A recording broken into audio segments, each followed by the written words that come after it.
अस्सलाम वालेकुम। Ghost stories में मैं अपने सभी सुनने वालों को वेलकम कहती हूँ। उम्मीद करती हूँ आप सब लोग खैरियत से होंगे, जहाँ होंगे खुश होंगे। आज आप लोगों के लिए मैं वेरी इंटरेस्टिंग हॉरर स्टोरीज लाई हूँ जिन्हें आप लोग बहुत पसंद करेंगे। आज की first horror story Faisal share कर रहे हैं। फैसल कहते हैं, आज आपके साथ अपनी ज़िंदगी में पेश आने वाली बहुत ही ज़्यादा ड्रावनी कहानी शेयर करना चाहता हूँ। मैं लाहौर का रहने वाला हूँ। हम लोग अंदरूनी लाहौर रहते थे। जिस तरह से बहुत से लोग अंदरूनी लाहौर जानते हैं, वहाँ पर बड़ी तंग तंग भी स्ट्रीट्स हैं, बहुत तंग गली हैं, पुराने ज़माने की कंस्ट्रक्शन है, मकान है। हम लोग भी एक ऐसे ही मोहल्ले में रहते थे। हम लोगों के घर की गली भी जो थी वो बहुत ही ज़्यादा तंग और पुराने ज़माने की थी। वहाँ पर कोई स्ट्रीट लाइट तो नहीं थी। घरों के आगे ही जो बल्ब लगे होते थे या ट्यूब लाइट्स लगी होती थी, उनकी ही रोशनी से गली रोशन होती थी। वो भी अगर किसी घर की कोई लाइट खराब हो जाती थी तो वहां पर अंधेरा ही रहता था। आज से 5 साल पुरानी बात है। मैं अपने काम से वापस आ रहा था। मुझे रात के 12:30 बज गए। बहुत सर्दी थी, जमा देने वाली सर्दी। दिसंबर की ठंडी ठिठुरती रातें थी। मैं सोच रहा था बस जल्दी से घर पहुंच जाऊं तो फौरन से जाकर चाय पीऊंगा। जैसे ही मैं अपने गली में एंटर होने लगा तो एकदम से मुझे ऐसा लगा कि जिस तरह से मेरे पीछे भाग कर कोई आया। मैं डर गया कि कहीं कोई स्नेचर ना हो, कोई चीज़ छीनने वाला ना हो। पलट कर देखा तो कोई भी नहीं था। मुझे लगा मेरा वहम होगा। अच्छा खासा पलट कर देखा, उस साइड पर रोशनी भी थी, कोई भी नहीं था। तभी एकदम से सामने चलने लगा। हम लोगों की गली खासी लंबी थी। तो क्या देखता हूँ कि जिस तरह से सामने से कुछ चलता हुआ आ रहा है। बिल्कुल जेट ब्लैक कपड़े थे, खासा लंबा कद था, कुछ चलकर आ रहा था। अब मेरे में और उसमें थोड़ा सा ही फासला रह गया। वो जो कोई भी था बड़ा पुरस्कार, बड़ा मिस्टीरियस सा लग रहा था। फुल अपने आप को उसने कवर किया हुआ था। फिर मुझे लगा शायद सर्दी बड़ी है तो आज हर कोई अपने आप को कवर करके ही बाहर निकलता है, जितनी सख्त सर्दी है तो कोई होगा। कद बहुत लंबा था। एक आदमी सा था जो मेरे करीब आया। जैसे मैं उसके पास से गुजरा तो मुझे ऐसा महसूस हुआ जिस तरह से मैं किसी बर्फ के पास से गुजरा हूं। उस आदमी से इतनी ठंड मुझे महसूस हुई, बाकायदा लिटरली जिस तरह से आप कोई इतनी ठंडी चीज के साथ लग के गुजरते हैं। मैं इतना हैरान हुआ कि मैं पीछे पलट कर देखने पर मजबूर हो गया। मैं गली के सेंटर में था, वो भी गली के सेंटर में था। जितनी गली मैं क्रॉस करके आया था उतनी गली वो उधर से क्रॉस करके आया था। हम दोनों गली के दरमियान में थे। जब मैंने पीछे पलट कर देखा तो पीछे कोई भी नहीं था। पूरी गली खाली थी। मेरे तो रोंगटे खड़े हो गए। वो सारी सर्दी खौफ में और पसीने में बदल गई। मैं थरथराने लगा खौफ से। वो आदमी कहाँ गया? मेरे मुंह से निकला, वो क्या था? किधर गया वो? मैं थोड़ा सा पीछे तक गया, कुछ भी नहीं था। इतना खौफजदा हुआ, मैं भागा अपने घर की तरफ। जाकर बेल बजाई, दरवाज़ा खटखटाया। फौरन से मेरा भाई आया, उसने दरवाज़ा खोला। मैंने इसे अंदर करके फौरन दरवाज़ा बंद किया। वो समझ गया कि पता नहीं कोई माजरा, पता नहीं इसको क्या हुआ है। उसने कहा खैरियत है, क्या हुआ है? मैंने उसे कहा कि जल्दी अंदर चलो। अंदर जब वो आया तो अम्मी अबू भी जाग रहे थे।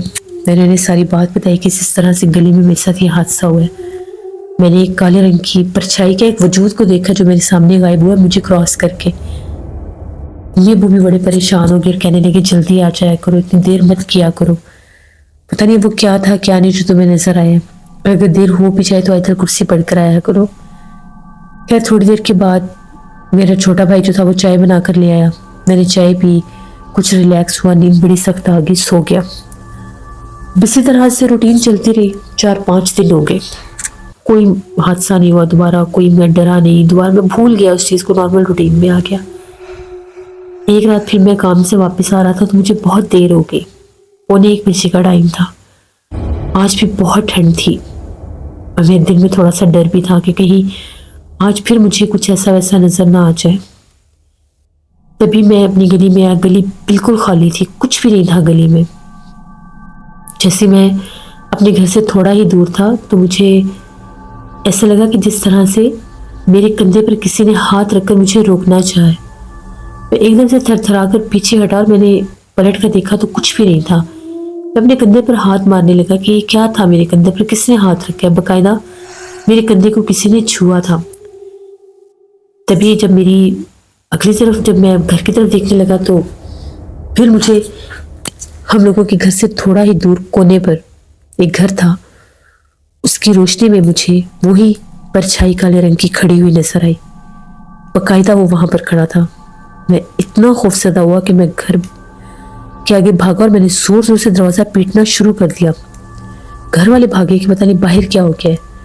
उन लोगों ने दरवाजा खोला, बस मैं वहीं गिरा और बेहोश हो गया। जब मुझे होश आई तो पता चला मुझे बेहोश हुए तकरीबन घंटा डेढ़ गुजर चुका था। घर वालों ने उस टाइम बाहर भी देखा, बाहर कुछ भी नहीं था। तो मैंने लोगों को बताया जो कुछ मेरे साथ हुआ, मैंने बाहर क्या देखा क्या नहीं। अम्मी बड़ी परेशान हो गई। अम्मी ने कहा कि ये बात इग्नोर करने वाली नहीं है, हमें कुछ पता करवाना चाहिए किसी से।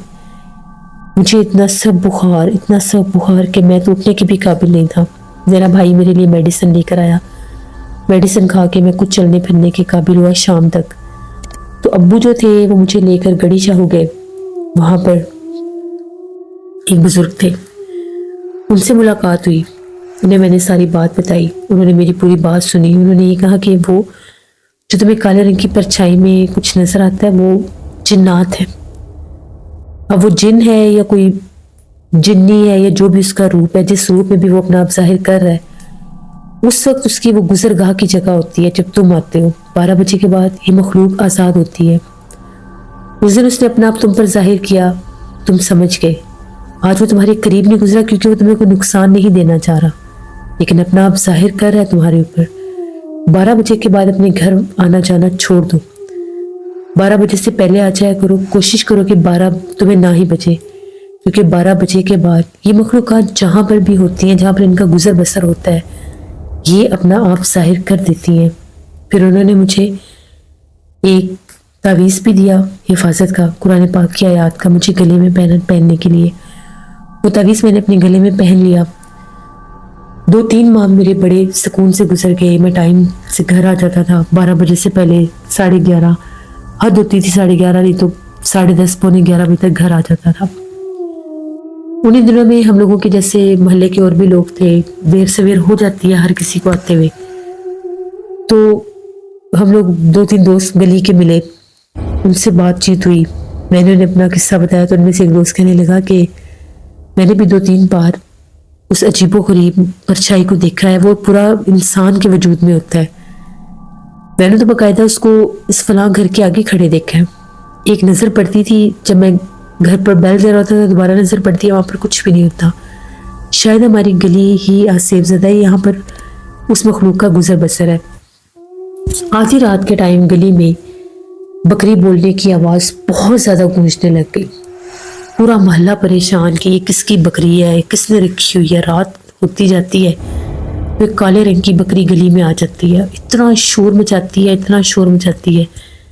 कि अगर कोई इसको पकड़ने के लिए बाहर निकले तो बकरी कहीं होती ही नहीं है।